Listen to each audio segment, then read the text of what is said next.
मेवाड़ के लिए हुआ है तो मेरा बलिदान भी इसी मिट्टी के लिए होगा। जय मां भवानी।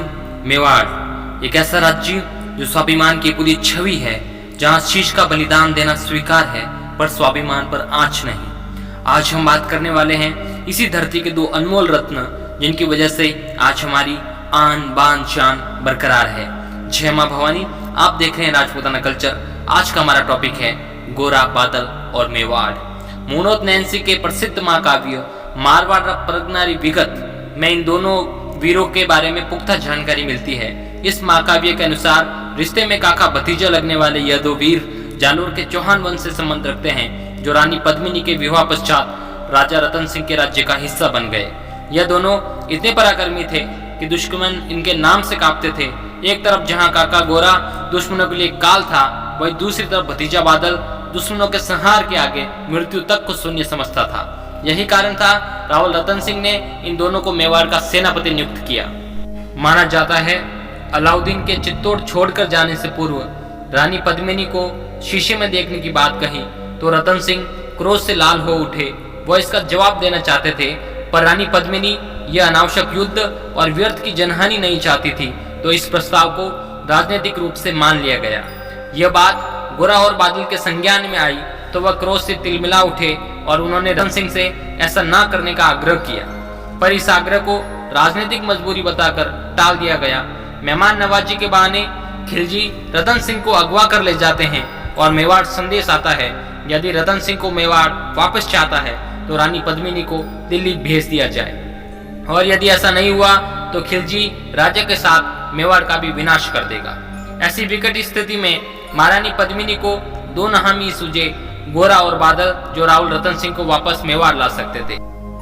मेवाड़ संदेश पहुंचने के बाद रानी पद्मिनी ने दिल्ली जाने का निश्चय कर लिया, किंतु उनके इस निश्चय से सेनापति गोरा और बादल खुश नहीं थे। उनका कहना था कि मेवाड़ के राजपूत इतने कमजोर नहीं जो रावल रतन सिंह को छुड़वा कर न ला सके, किंतु महारानी पद्मिनी ने अपने निश्चय को आदेश का रूप दे दिया और खिलजी को पत्र लिखने का फरमान सुना दिया। इस पत्र में 3 शर्त रखी जाती है। पहली, मेवाड़ के दोषी राजगुरु चैतन्य का सर काटकर मेवाड़ भेज दिया जाए। दूसरी, रानी पद्मिनी के आगमन पर महल में एक भी मर्द उपस्थित नहीं रहना चाहिए और उनके साथ 700 के करीब दासी आएगी। तीसरी, रानी पद्मिनी दिल्ली पहुंचते ही सबसे पहले रावल रतन सिंह से मिलेगी। पद्मिनी दर्शन को आतुर खिलजी सारी शर्तें मान लेता है और चैतन्य राजगुरु का सर मेवाड़ आ जाता है, तो गोरा और बादल को विश्वास हो जाता है कि रानी पद्मिनी एक कुशल छत्राणी है।